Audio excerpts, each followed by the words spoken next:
Evangelho de Mateus, capítulo de número 16.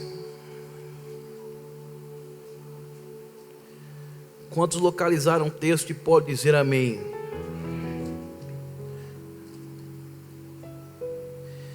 Versículo de número 13.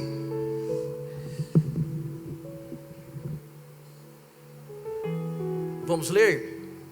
Evangelho de Mateus, capítulo 16, versículo de número 13. Vamos ler até o versículo de número 27. Está aí no Data Show. A Bíblia diz assim: E chegando Jesus às partes de Cesareia de Filipe, interrogou os seus discípulos, dizendo: Quem dizem os homens ser o Filho do homem? E eles disseram: uns João Batista, outros Elias, outros Jeremias, ou um dos profetas. Disse-lhe ele: E vós, quem dizeis que eu sou? E Simão Pedro respondendo disse: Tu és o Cristo, o Filho do Deus. E Jesus respondendo disse: Bem-aventurado és tu, Simão Barjonas, porque não foi carne e sangue quem tu revelou, mas meu Pai que estás no céu. Pois também eu te digo que tu és Pedro, e sobre esta pedra edificarei a minha igreja, e as portas do inferno não prevalecerão contra ela. E eu te darei as chaves do reino dos céus, e tudo que ligares na terra será ligado nos céus, e tudo que desligares na terra será desligado nos céus. Então mandou aos seus discípulos que a ninguém dissessem que ele era o Cristo. Desde então começou Jesus a mostrar aos seus discípulos que convinha ir aonde, irmãos? Fazer o quê? Padecer muito dos anciãos e dos principais dos sacerdotes e dos escribas, e ser morto e ressuscitar ao terceiro dia. E Pedro, tomando-o de parte, começou a repreendê-lo, dizendo: Senhor, tem compaixão de ti, de modo nenhum te acontecerá isso. Ele, porém, voltando-se, disse a Pedro: Para trás de mim, Satanás, que me serve de escândalo ou de tropeço, porque não compreendes as coisas que são de Deus, mas as coisas que são do homem. Versículo 24. Então disse Jesus aos seus discípulos: Se alguém quiser vir após mim, renuncie a si mesmo, tome a sua cruz e siga-me. Porque aquele que quiser salvar a sua vida, perdê-la. A quem perder a sua vida por amor de mim, achá-la. Pois que aproveita o homem ganhar o mundo inteiro, se perder a sua alma? Ou que dará o homem em recompensa da sua alma? Porque o Filho do homem virá na glória de seu Pai, com seus anjos, e então dará a cada um segundo as suas. Abra sua Bíblia ainda comigo em 1 Coríntios, texto da ceia, 1 Coríntios, capítulo de número 11, e nós vamos ler apenas o versículo de número 24. Quem está comigo diz amém. Versículo 24, o que diz aí, irmãos? Toda a igreja está aí no Data Show. Vamos lá? 1, 2, 3.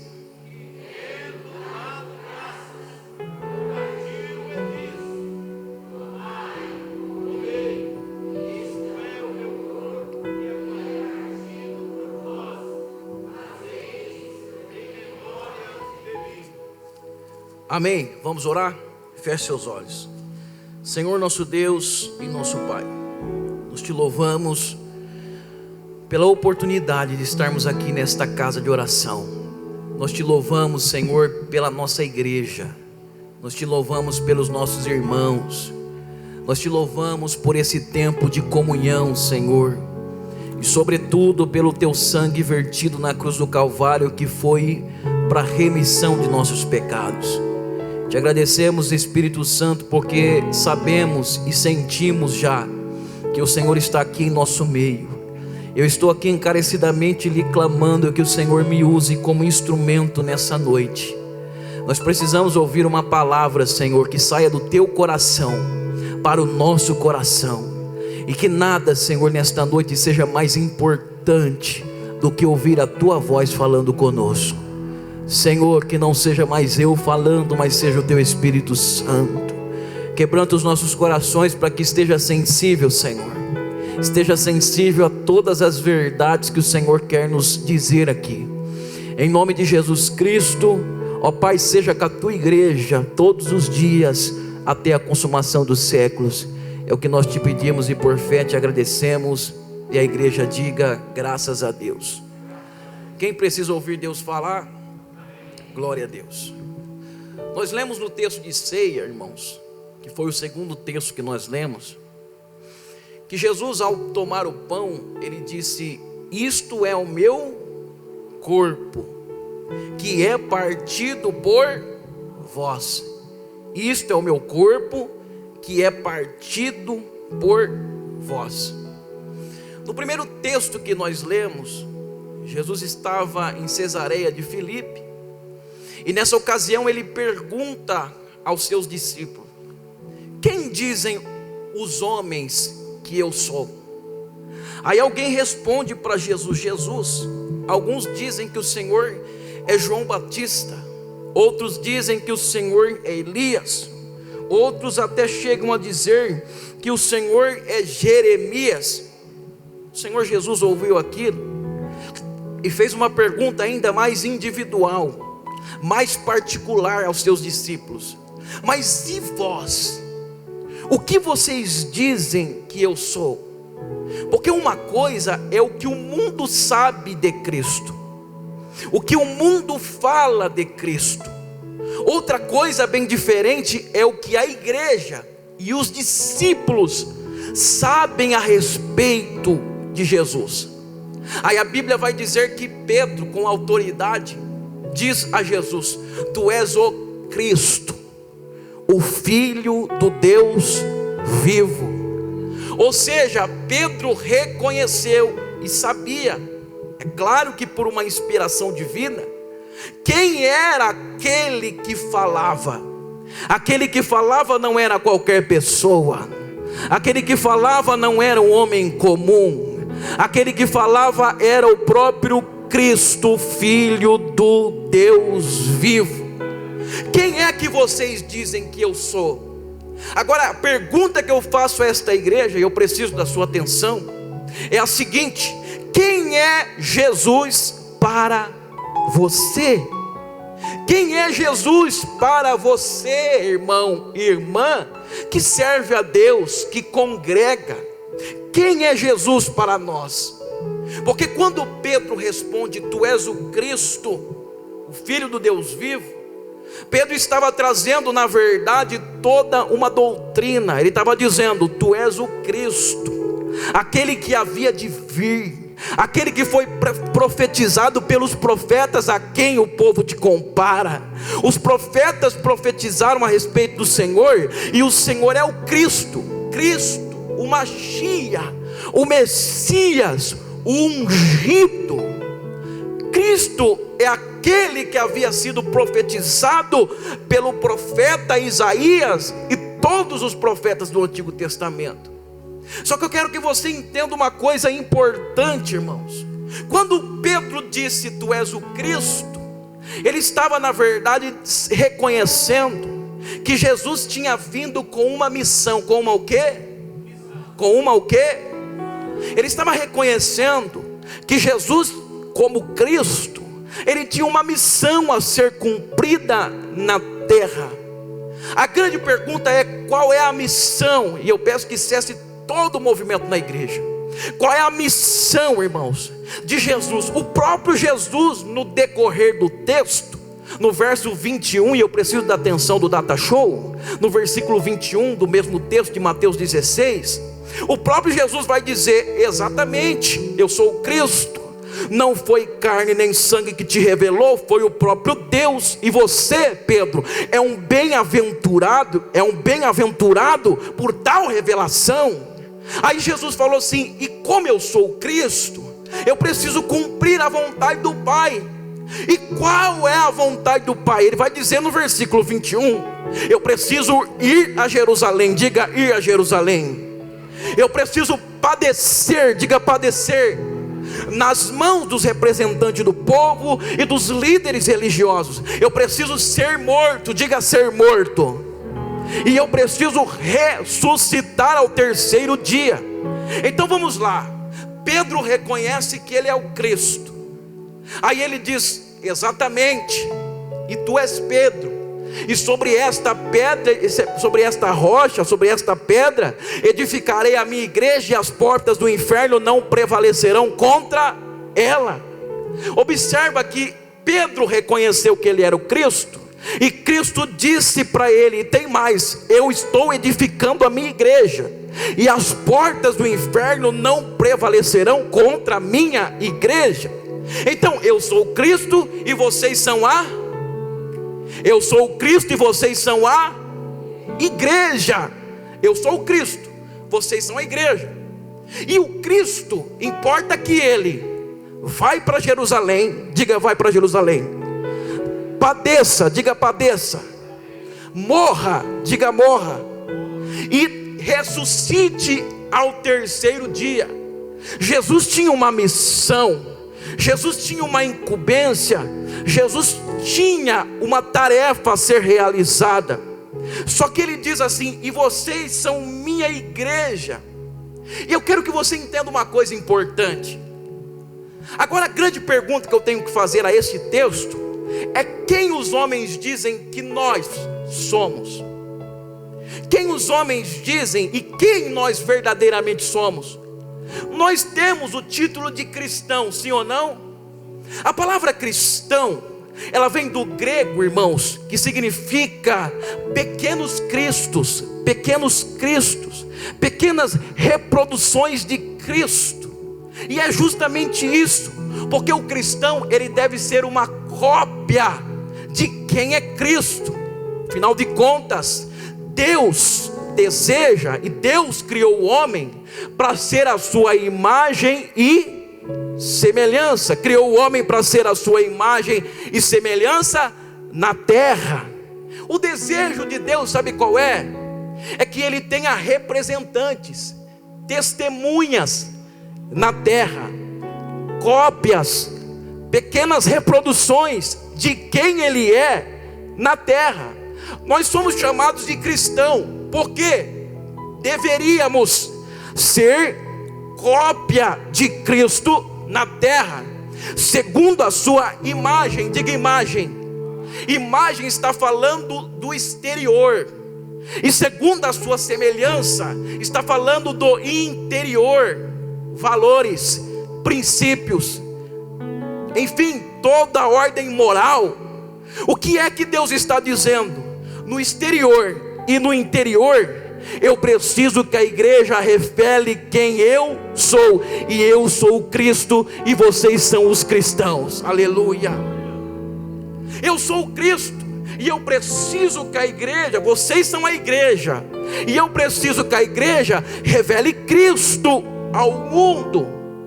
Só que a Bíblia vai dizer assim, que ele teria que padecer, morrer e ressuscitar. Diga, padecer, morrer, ressuscitar.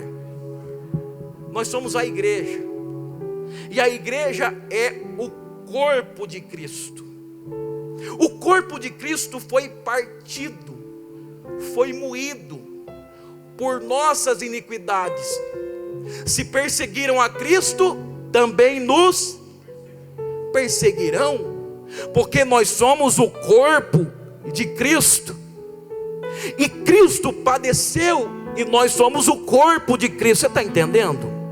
Então nós também vamos padecer, porque nós fomos chamados para seguir os passos de Jesus.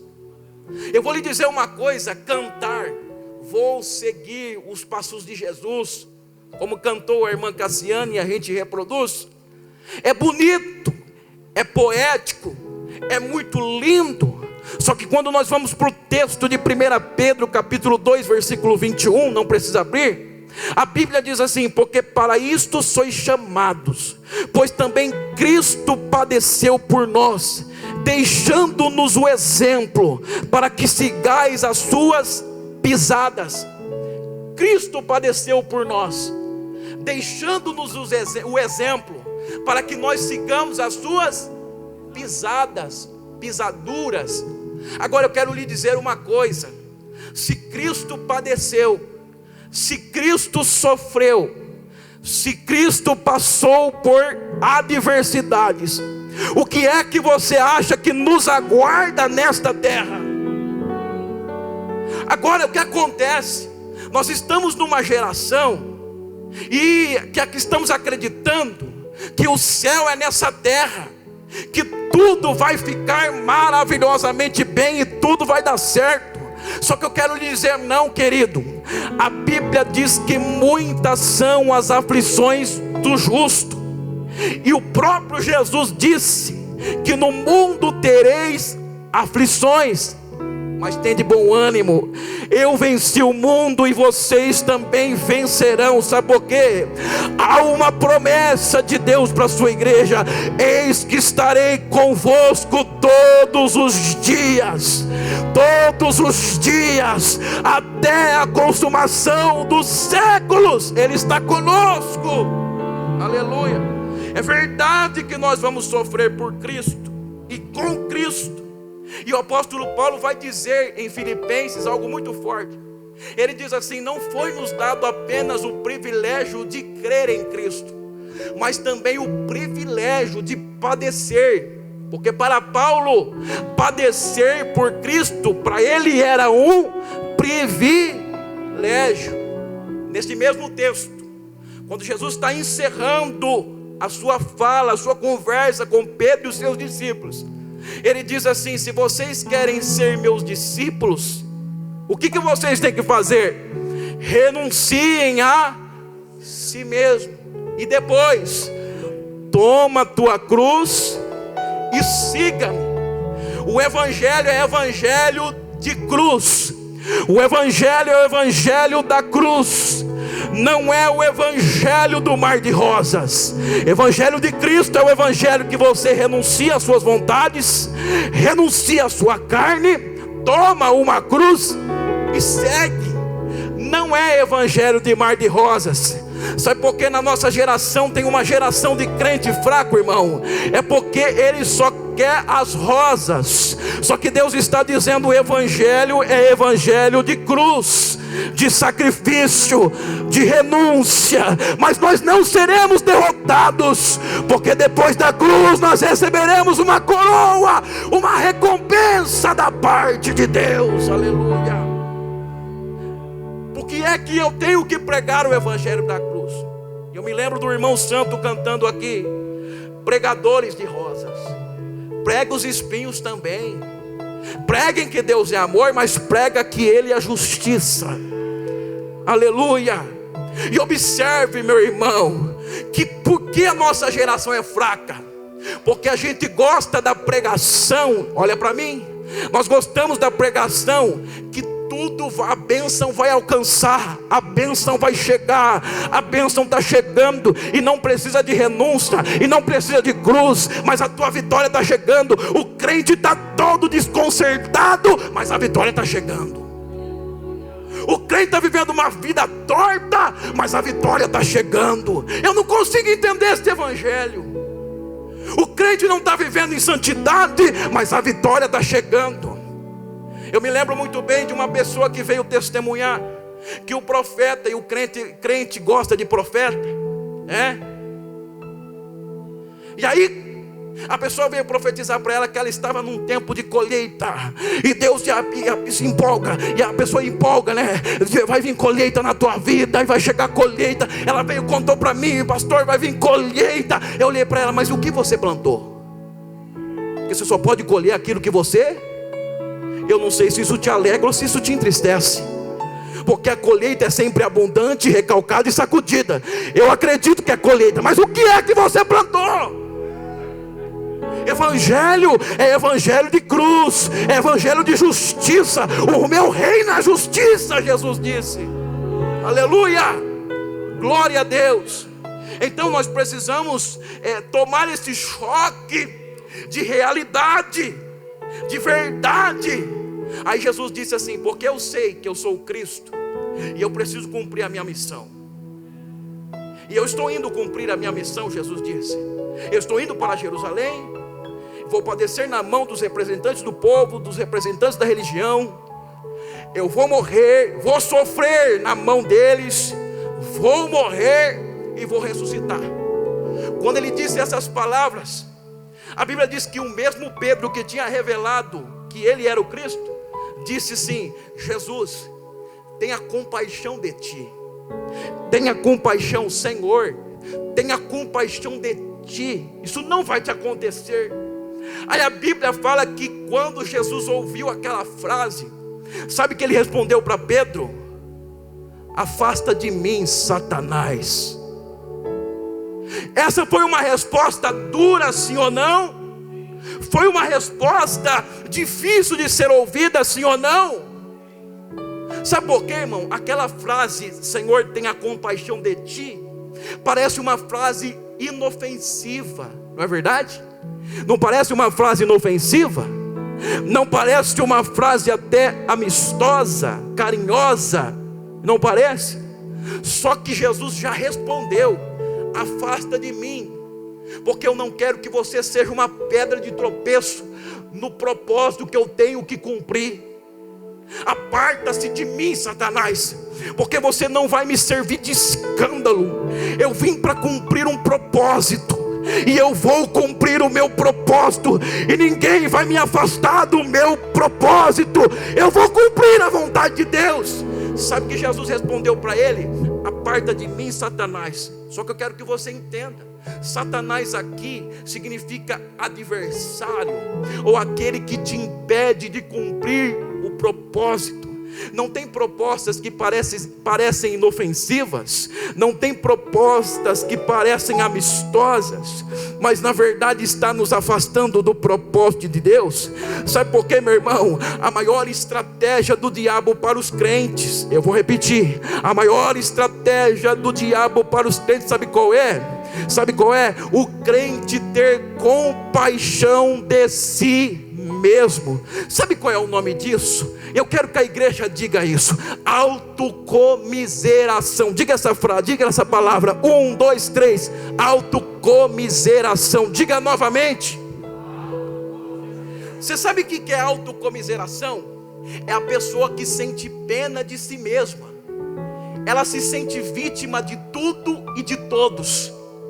Ela começa a sentir pena. O que o diabo estava querendo através da vida de Pedro era fazer Jesus sentir compaixão de si mesmo e deixar de cumprir o seu propósito. Você está entendendo que o diabo usa coisas inofensivas? O diabo faz propostas amigáveis para nos desviar do propósito que Deus tem para as nossas vidas. Então a proposta parecia boa, parecia amigável, só que Jesus disse: aparta-te de mim, afasta-te de mim, Satanás, porque você está sendo para mim uma pedra de tropeço que me impede de cumprir o propósito. A maior estratégia do diabo para a igreja é a autocomiseração, é colocar num crente um sentimento de dó de si, é colocar num crente um sentimento de piedade, de compaixão, dele dizer: eu não merecia sofrer isso, eu não merecia passar por isso, eu não merecia, eu tenho dó de mim, eu tenho dó, eu tenho pena de mim mesmo, porque eu sou uma vítima das coisas que estão acontecendo, eu sou uma vítima de injustiças, eu sou uma vítima das pessoas. Só que isso, irmão, repreende hoje, e você vai declarar: afasta de mim, Satanás, porque isso me desvia do propósito de Deus. Aleluia. Parece inofensivo, só que eu quero lhe perguntar, eu vou lhe perguntar uma coisa importante. O corpo de Cristo foi partido, nós somos corpo de Cristo. Você acha que vai acontecer o que com a gente? Aleluia. nós vamos sofrer perseguições, nós vamos sofrer injustiças, nós vamos sofrer coisas que nós não gostaríamos, nós vamos sofrer.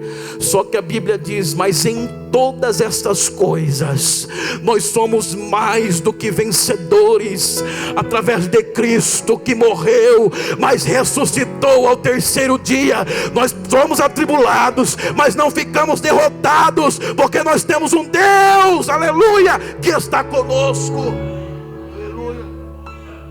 Agora eu quero lhe perguntar uma coisa, e já estou caminhando para o fim da mensagem. Eu quero lhe perguntar algo importante. Se fosse uma pedra grande, porque Jesus disse: você está sendo um escândalo. Diga pedra de tropeço. Quem tropeça, tropeça em pedras grandes? Ninguém tropeça em pedra grande, porque a pedra grande você se desvia naturalmente. Nós tropeçamos em pedras autocomiseração é uma pedra pequena, só que te desvia de ser igreja do Senhor, te afasta de ser verdadeiramente o corpo de Cristo. Nós precisamos tirar de nós o vitimismo. Sabe o que é vitimismo?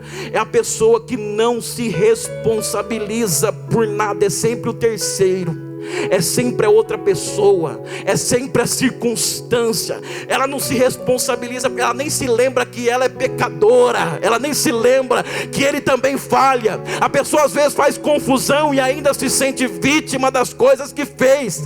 Só que Deus está dizendo hoje: esse vitimismo precisa ir embora, porque você é vencedor, é mais do que vencedor, não é vítima. Sabe o que acontece? A Bíblia vai dizer em Isaías capítulo 53, um capítulo que fala sobre Cristo. Leia, Leonardo. Isaías capítulo 53, versículo 7. Correndo, coloca aí no Data Show. Isaías capítulo 53, versículo 7.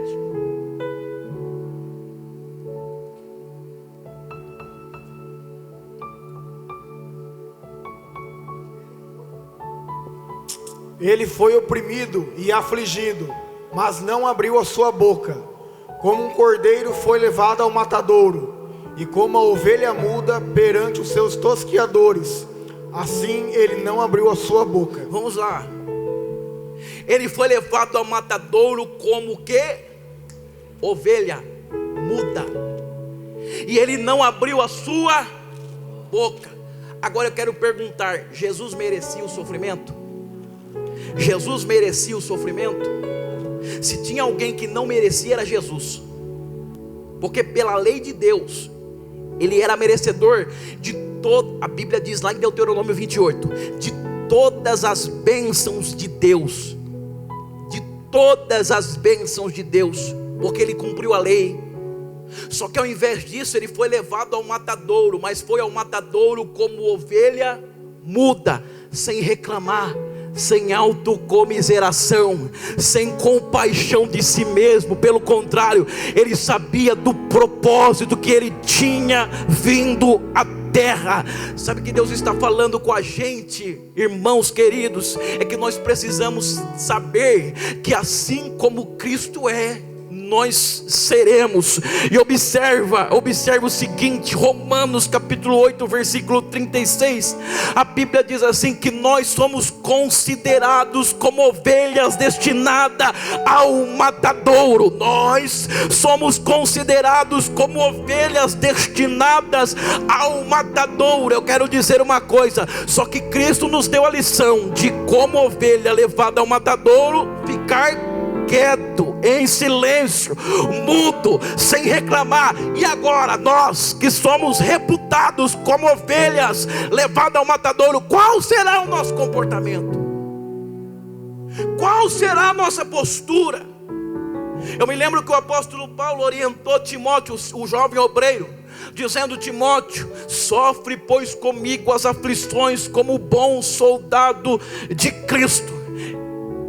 Há um tempo atrás, irmãos, nós íamos para os congressos e cantava-se muito aquele hino assim: agora é só vitória, agora é só vitória, agora é só vitória. A luta acabou, a prova foi embora, agora é só vitória, só vitória, só vitória, só vitória. Eu ficava olhando aquilo sem compreender muito bem, porque este hino ele só pode ser cantado num momento da vida do crente.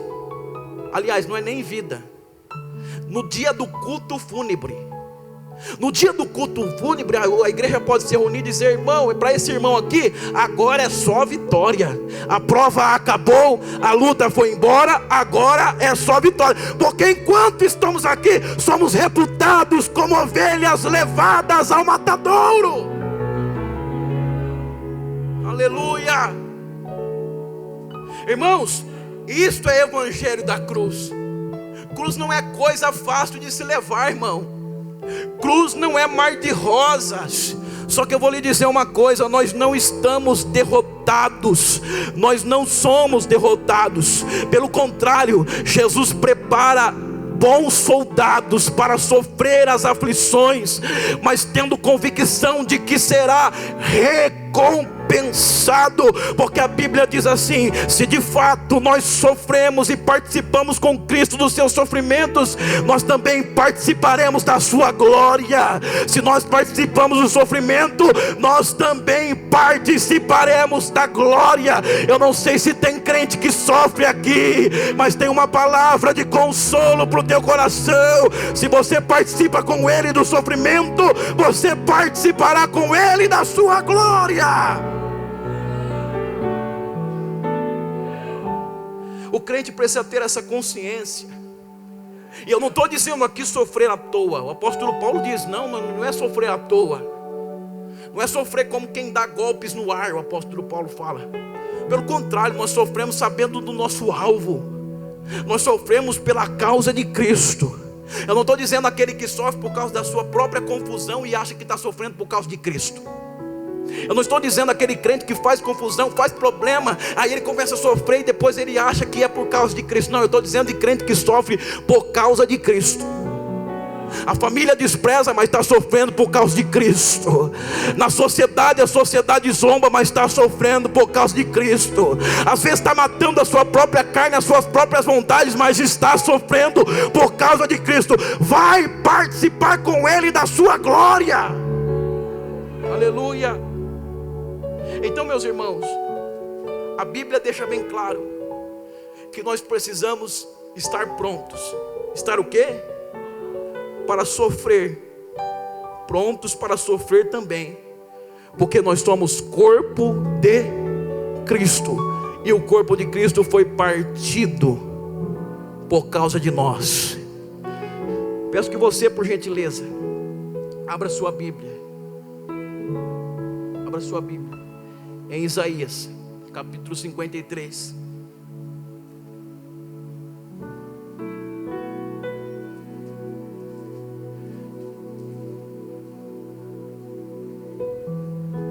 Aliás, desculpa, irmãos, 2 Coríntios, está bem fora, hein? 2 Coríntios, capítulo 12. 2 Coríntios, capítulo 12.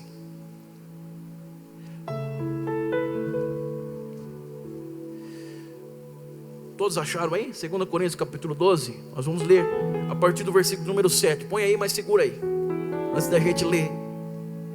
Nós precisamos ter consciência, irmãos, que enquanto estamos no corpo, a Bíblia diz que o nosso corpo geme, o nosso corpo aguarda a salvação do corpo. Quando nós vamos trocar esse corpo corruptível pelo corpo de glória, o nosso corpo geme.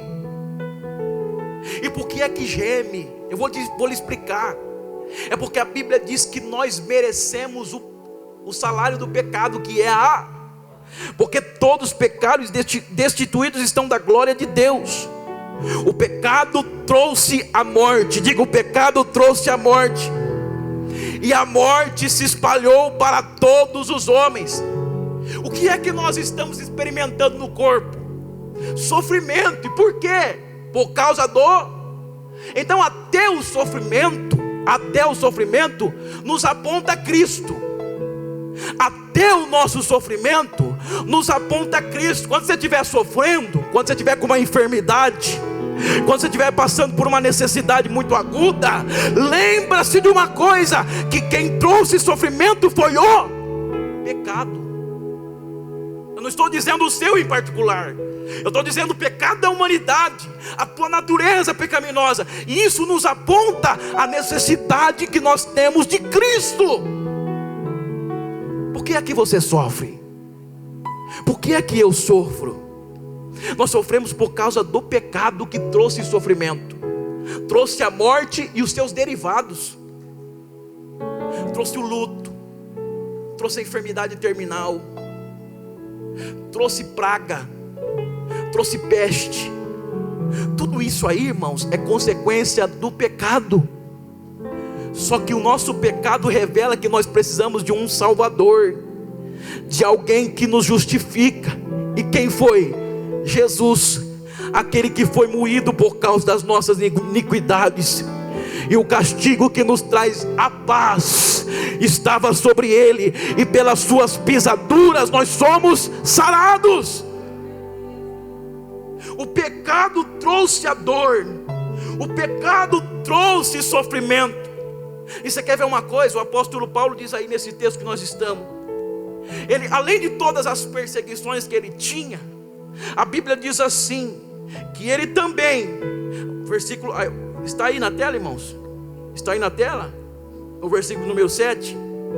Aí ele vai dizer assim: e para que eu não me exaltasse, pela excelência das revelações, foi-me dado o quê? Um espinho na carne. Agora olha só, a saber, um mensageiro de Satanás, para me esbofetear, a fim de que eu não me exalte. Aí ele orou a Deus acerca deste negócio, pedindo livramento, e mais de uma vez. Só que a resposta de Deus para ele foi: não, o meu poder se aperfeiçoa na sua fraqueza.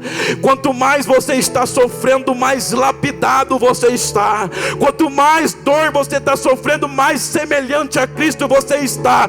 Então o meu poder se aperfeiçoa na fraqueza. Aleluia. É por isso que aí o apóstolo Paulo diz: é por isso que eu sinto prazer nas fraquezas, nas injúrias, nas necessidades, nas perseguições, nas angústias, por amor de Cristo. Eu quero lhe dizer uma coisa, meu irmão e minha irmã: você quer ser cheio de Deus? Você quer se parecer com Deus? Você quer realmente ser um cristão na terra? Se prepare para sofrer. O crente quer ter todos os dons, só que ele não quer sofrer. O crente quer ser usado por Deus, só que ele não quer sofrer. Quanto mais usado você quer ser, quanto mais instrumento de Deus você quer ser, mais sofrimento Deus vai te mandar. Sabe por quê? Assim como o ouro que perece e é provado no fogo, assim também será a vossa fé provada no fogo. Você quer ser instrumento? Você quer se parecer com Cristo? Não, eu quero me parecer com Cristo. Quer? Então se prepare para o sofrimento. Sabe por quê? Deus manda sofrimento para que a gente não se orgulhe. Deus manda sofrimento para que a gente não se exalte. Deus manda luta para que ele pode. Sabe por quê? A Bíblia diz que a árvore que dá fruto, Ele poda para que dê mais. A árvore que dá fruto, Ele poda para que dê mais fruto. Então se você quer dar mais fruto, se prepara. Jeová vai te podar, vai te tesourar, mas você vai dar mais fruto para o reino de Deus. Você vai se parecer com Cristo. Aleluia. Então tem pessoas que vêm aqui na oração, aqui na frente, quando faz apelo, e vai dizer que você nunca fez isso, e vem na frente e fala assim: Senhor, eu quero mais de Ti. Senhor, me usa, me faz um instrumento nas Tuas mãos. Espera aí, eu quero me parecer com Cristo. E você precisa. Você está preparado para sofrer? Você está preparado para ter luta? Você está preparado para passar a adversidade? Você está preparado para sofrer injúria? Você está preparado para sofrer injustiças? Então se você estiver preparado, se você quiser receber de Deus, esteja preparado para passar o que Cristo passou. Quantos se lembram dos filhos de Zebedeu? A mãe perguntou: Senhor, como que eu faço para os meus filhos ficar um à tua direita, ou à tua esquerda, no trono do meu Deus, no seu trono, no seu reino? O que Jesus respondeu? Tem que beber o cálice que eu vou beber. Não, peraí. Tem que tomar do cálice que eu vou tomar. Se você quer mais de Deus, se prepara para receber mais sofrimento. Porque quanto mais Deus vai te dar, maior será a tua dor. Por isso que você está sofrendo, porque Deus tem coisas grandes para você. E pega isso, irmão, porque tem crente que não pega, não está entendendo o sofrimento, não está entendendo a luta. É porque o que Deus vai fazer de você é coisa grande. Quanto maior é o que Deus vai fazer, maior é a luta.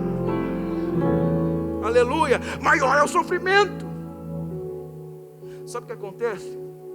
Jesus termina dizendo, nesse texto, ele termina dizendo: se vocês, depois de todo esse contexto, se vocês querem ser meus discípulos, renunciem a si mesmo. Ele fala isso antes de dizer: toma a tua cruz. Ele fala isso antes de dizer: toma a sua cruz. Primeiro, antes de tomar a cruz, você precisa renunciar a si mesmo. Agora pergunte por quê. Pergunte mais forte. Sabe por quê?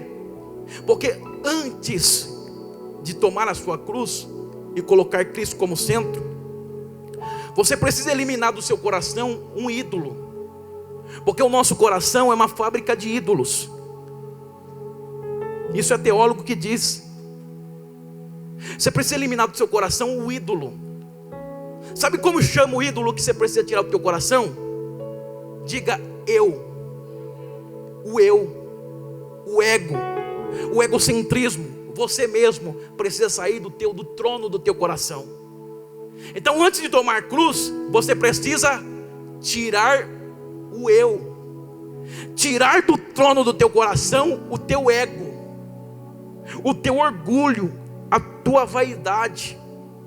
Eu vou lhe dizer uma coisa, principalmente, e eu posso dizer porque eu sou nascido no berço evangélico. Crente que foi nascido em berço evangélico, sempre viveu um bom comportamento na igreja, ele tem uma facilidade de colocar ele no trono. Eu estou dizendo por mim, eu estou dizendo de mim. O crente que sempre teve bom comportamento, uma boa conduta, sempre esteve na igreja, ele tem facilidade de colocar ele no trono. Você quer ver se é verdade? Ele começa a sofrer, a primeira coisa que ele fala em oração é: Senhor, mas Senhor, eu te sirvo desde a minha meninice. Senhor, mas eu me comporto, eu toquei teclado a vida inteira na igreja, eu sempre gastei a minha vida aos teus pés, mas quem que está no centro do coração? Quem que está no centro? O eu. Isso se chama autocomiseração. Essa é a frase de Pedro: tenha compaixão de ti. A pessoa começa a ter compaixão de si mesma, ela começa a ter dó de si mesma. Eu vou contar meu testemunho. Eu nasci, os irmãos conhecem meus pais, nasci aqui nessa igreja. Na verdade nasci no hospital, né, irmão? Foi no hospital. Mas eu cresci aqui dentro dessa igreja. Me lembro da Dani dando aula de escola bíblica, a irmã Percy dando aula de escola, e elas me marcaram bastante essa formação, essa dupla. Eu cresci aqui, irmãos, cresci na igreja, e com 8 anos de idade o Senhor me fez uma promessa. Com 8 anos, entre 8 e 9, o Senhor falou para mim assim: em meio a dificuldades você nasceu. E eu não sabia da minha história com 8 anos de idade. E para ser um pastor que eu te formei. E aí ele falou assim comigo: e eu abrirei todas as portas na sua frente. Aí eu fui perguntar para minha mãe: mãe, mas por que eu nasci em dificuldade? Aí ela contou, os irmãos conhecem a história, que ela tinha, acho que meio útero, um ovário, e gerou 2 crianças, e uma criança não ouvia o som, o batimento cardíaco, essa criança era eu, e olha a criança aqui. A criança, tamanho da criança, né? E aí, meus irmãos, eu cresci nesse caminho. Com 11 anos de idade, eu bati na porta de uma escola privada aqui, um colégio privado, Jesus Adolescente. Eu bati lá pedindo bolsa de estudo. Mandei uma carta, à mão. Mandei lá dizendo que eu queria estudar lá, só que não podia ser só eu, tinha que ser eu, minha irmã e todo mundo da minha família. Se fosse para dar a benção para mim, tinha que dar para todo mundo. Sabe o que aconteceu, irmão? A porta se abriu. Aí eu comecei a crescer, desenvolver. Os empregos que eu queria trabalhar, eu trabalhei. Eu falava assim: eu quero trabalhar no despachante. Entrei no despachante. Eu quero trabalhar no cartório. A porta do cartório se abriu. No dia que eu cheguei na porta do cartório, eu contei esse testemunho na quarta-feira. O oficial estava lá e ele já me contratou. Aonde eu queria, irmãos, onde a porta que eu abria, que eu batia, ela se abria diante de mim. Só que aí eu fui crescendo com um ídolo no coração. Qual que era o ídolo?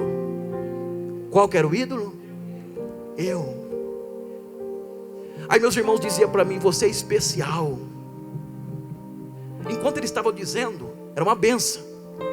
Só que aquilo também entrou no meu coração. Eu sou especial. E tem muito crente achando que é especial.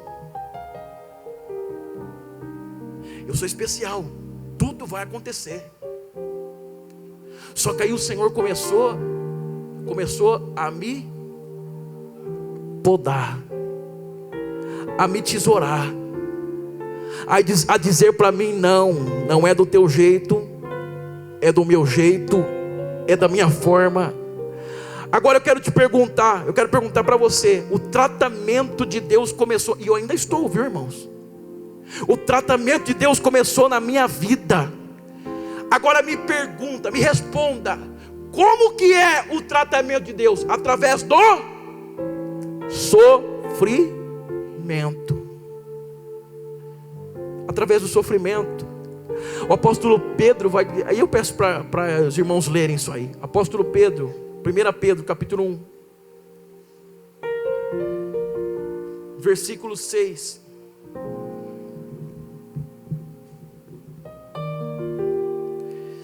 Versículo 6, a Bíblia diz assim: portanto, alegrem-se com isso, ainda que agora, por algum tempo, capítulo 1, versículo 6, está aí?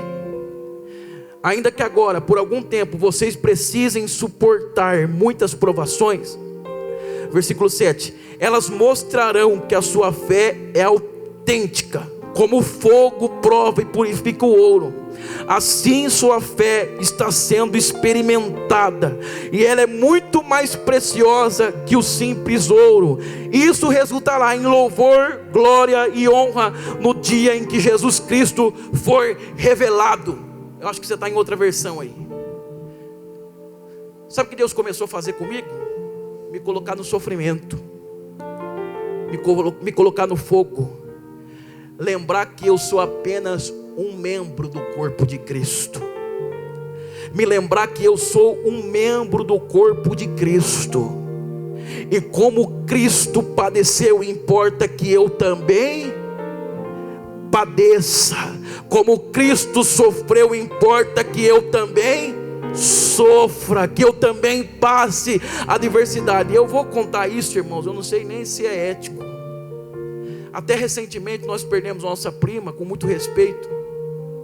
E eu comecei a orar, irmãos. Eu começava a orar desde que eu estava aqui, desde que eu estava lá no Jardim Imperial. Eu orava: Senhor, não permita que morra alguém da congregação, que alguém da congregação faleça, onde nós estamos servindo a Deus. E orava, e orava, e orava, e orava, e orava. Senhor, não permita que nenhum membro da minha família venha perecer esse mal. E no meu coração, eu cheguei aqui, continuei orando. Ninguém da minha família, ninguém da igreja. E coloquei no meu coração, eu tinha convicção de que nada aconteceria.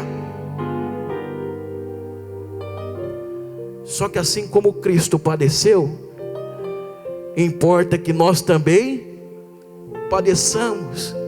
Tire o ídolo do coração e sofra como ovelha muda.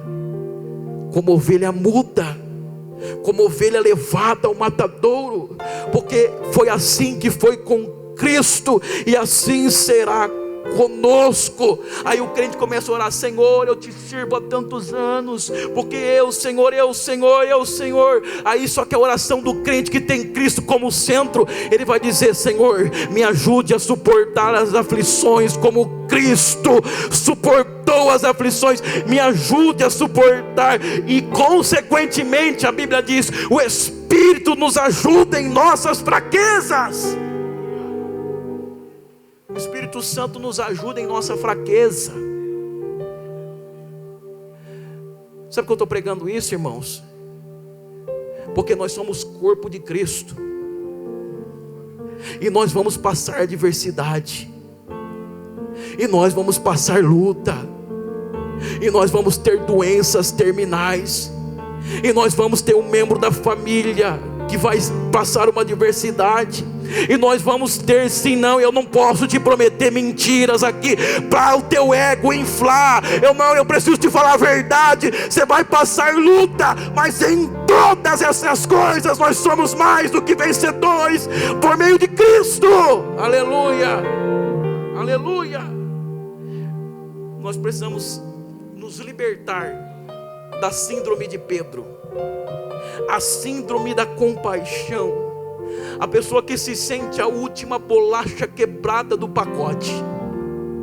Ela diz assim: não, eu sou vítima de todos, eu sou vítima de tudo, todo mundo contra mim, eu sou sozinho, eu sou vítima. Só que eu vou lhe dizer uma coisa, irmão: você não ganha nem como o mais sofredor. Eu vou repetir: você não ganha nem como o mais sofredor dessa terra. Nem como o mais sofredor você ganha. Porque tem gente que acha que ganha como mais sofredor. Você começa a conversar com a pessoa só traz lamento, só dor, só problema. Só que eu vou lhe fazer refletir sobre uma coisa. Está acontecendo uma guerra, sim ou não? Num dia de guerra, morre o pai, morre os filhos, e aí a pessoa que resta, ela fica ali, depois de ter perdido o pai, ter perdido os filhos, perdido o marido, perdido os filhos, está lá na expectativa da morte. Quem está melhor? Ela ou você? Que está aqui sentado me ouvindo pregar a palavra num ambiente religioso, espiritual. Quem está melhor? Neste dia morreram pessoas de fome, porque morreram muitas pessoas de fome, porque não tiveram o que comer. Quem sofre mais? Você que está aqui, que comeu a macarronada, está aí até comi demais, ou aqueles que não comeram hoje e morreram por falta de alimento? Quem sofre mais, irmãos? Quem sofre mais? Quem está sofrendo? No leito de hospital hoje, em UTI, tem pessoas que estão clamando para poder sobreviver, agonizando. Eu vou lhe perguntar uma coisa: quem está sofrendo mais? Você que está aqui ou a pessoa que está no leito de hospital? E ainda que você fosse a pessoa que sofresse mais nessa terra, você olharia para o exemplo de Jó, e você reconheceria que você não sofreu como Jó. E ainda que você tenha sofrido como Jó, você olharia para Cristo e diria: eu jamais sofrerei ou sofri como Cristo sofreu por amor de mim. Sabe o que Deus está dizendo? Tira a compaixão de si mesmo hoje. Afasta de mim, Satanás, porque eu sou um vencedor em Cristo Jesus. E ainda que eu esteja passando adversidade, aleluia, escuta isso em nome de Jesus: foi a tua história que te trouxe até aqui, nos pés de Jesus. Seja ela boa, seja ela ruim, seja ela na casa do Senhor, seja ela uma história catastrófica, mas foi essa história que te trouxe aos pés de Jesus para participar do banquete da graça. Eu não sei o que você sofreu, Eu só sei de uma coisa: você não pode mudar o que passou. Só que você pode mudar a partir de agora. Essa síndrome de Pedro, essa síndrome de autocomiseração, ela precisa sair, cair por terra, e você levantar a sua cabeça como vencedor e dizer: não, se é para ser como Cristo, eu vou para Jerusalém, eu vou padecer, eu vou morrer, mas Ele vai me ressuscitar. Aleluia. Naquele grande dia Ele vai me ressuscitar, porque é uma promessa. Não importa o que nós passamos aqui, o importante é que tem uma promessa para a igreja do Senhor. Aleluia, aleluia, aleluia, aleluia. Será que tem crente que pode glorificar a Deus aqui? Tem crente que pode glorificar o Senhor Jesus aqui. Sabe por quê? Aleluia. Oh, glória. Glorifica o nome daquele que sofreu sem merecer. Glorifica o nome daquele que te trouxe até aqui. Glorifica o nome do Senhor Jesus nessa noite. Ele está aqui te dando graça para você suportar as aflições. Aleluia, aleluia. Sabe por quê, meu irmão? Às vezes a gente olha para a nossa cruz. Fica nessa nota aí. A gente olha para a nossa cruz e sempre acha, por causa do nosso ego, por causa da autocomiseração, a gente sempre acha que a nossa cruz é maior do que a do nosso. Você sabe a história desse irmão que está sentado do teu lado aí? Você sabe a minha história? Por que você está achando que a tua história é a pior? Você sabe os traumas emocionais, psicológicos que enfrenta esse irmão que está do teu lado? Por que você está se sentindo tão grande assim? Aleluia. Aí nós vamos para um hino da harpa cristã 394. A Bíblia diz, o hino diz assim: não desanimes, por ser sua cruz maior que a de teu irmão. A mais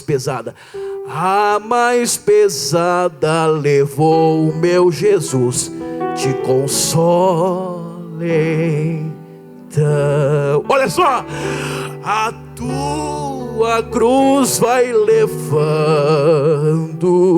como Jesus perdoando, alegremente andando para o lindo céu. Mais uma vez, não desanimes. Não desanimes.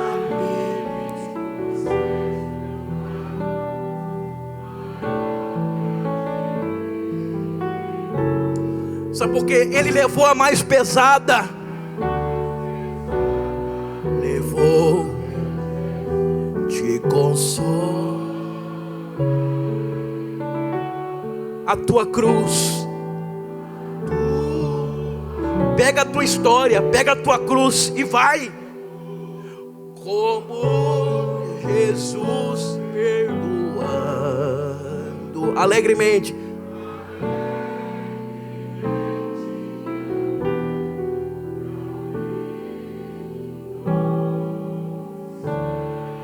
Só que o hino continua. Ser bom soldado de Cristo Jesus. Fazendo o quê?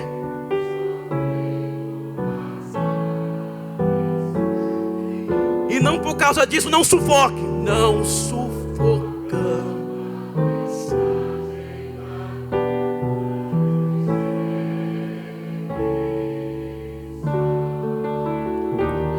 Vai ser o amor proclamando, novas de paz se levando aos que estão aguardando a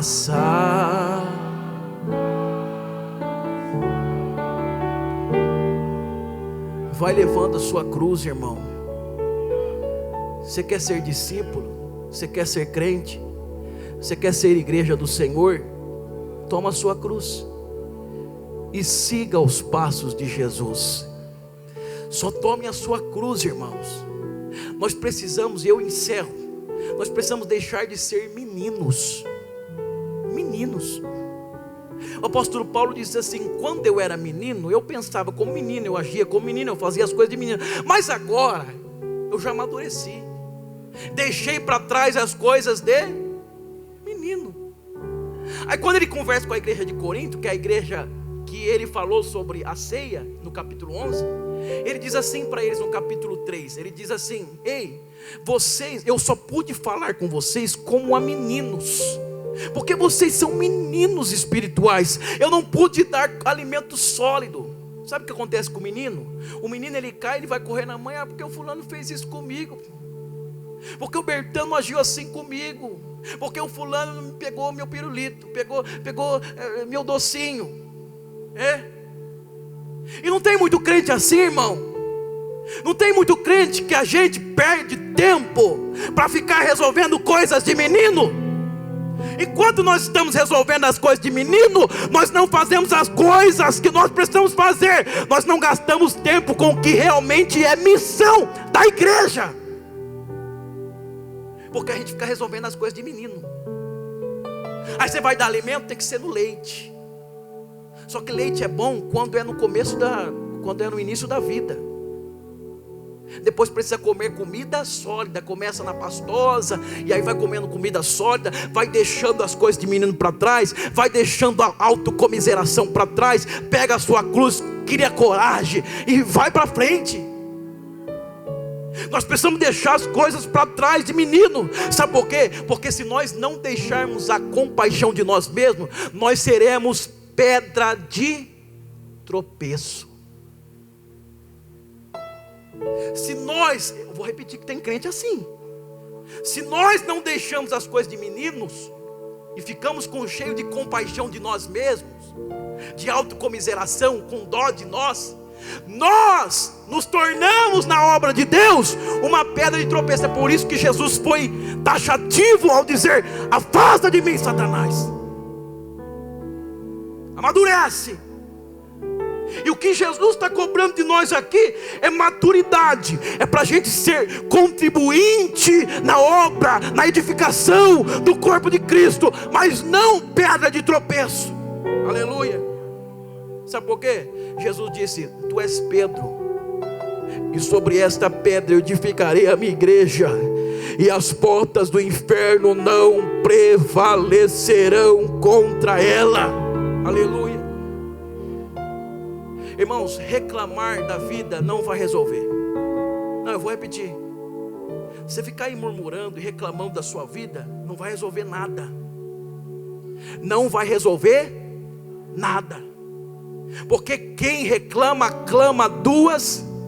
Quem reclama, clama duas vezes. Porque você chama para si o objeto da sua reclamação. Está reclamando do marido tribuloso? Vai reclamar de novo. Porque você chama para si o objeto da sua reclamação. A Bíblia diz assim em 1 Coríntios capítulo 10, versículo 10: não murmureis, não murmureis, como também alguns deles murmuravam. Ele está falando do povo de Israel, para que pereceram pelo destruidor. Quem murmura atrai o destruidor. Espera aí, você está passando uma prova, você está passando uma luta, aí você começa a reclamar, você está atraindo quem? O destruir. Então quem murmura atrai o destruidor. Então reclamar não resolve. Jesus reclamou de alguma coisa? Jesus abriu a sua boca para alguma coisa? Ele foi como ovelha muda, sem abrir a sua boca.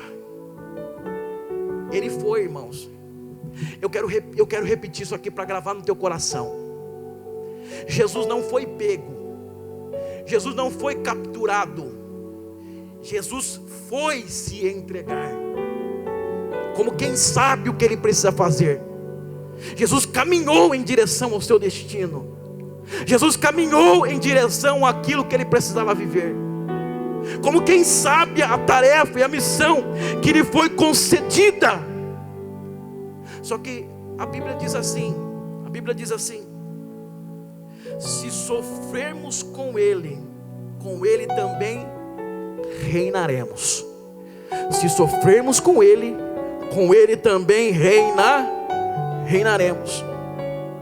E aí, para encerrar, o apóstolo Paulo diz assim: pessoal, porque a nossa leve e momentânea tribulação, diga leve, diga momentânea, produz para nós um peso eterno de glória, não atentando nas coisas que se veem, mas nas que não se veem, porque as que se veem são temporais. Diga para o teu irmão aí do seu lado: as tribulações que nós estamos vendo são temporais. São temporais, porque é leve e momentânea. Por que leve? Porque se comparar ao peso da glória, é leve. E por que momentânea? Porque as coisas que se veem são tempo. Só que aí o apóstolo Paulo diz assim: mas nós nos atentamos para as que não se veem, porque as coisas que não se veem são eternas. Nós não estamos batalhando por coisas que se veem, nós estamos batalhando por aquilo que não se vê, que é a recompensa que virá do Senhor. E aí sim nós encerramos aquele louvor que nós começamos, que a última estrofe diz assim: quando enfim tu largares a cruz, Jesus te coroará com santo gozo em glória e luz. Fará o quê? Te consolo. Vamos encerrar com esse louvor? Se coloque de pé em nome de Jesus. Esquecerá seus lidares, tribulações e pesar. Quando no céu desfrutar.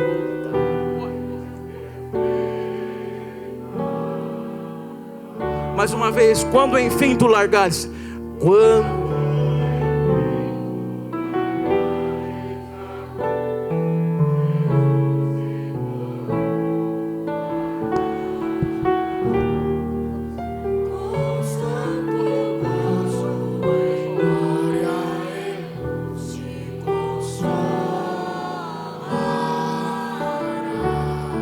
esquecerás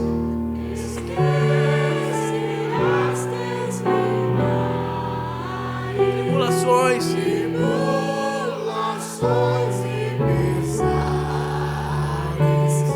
quando no céu desfrutares.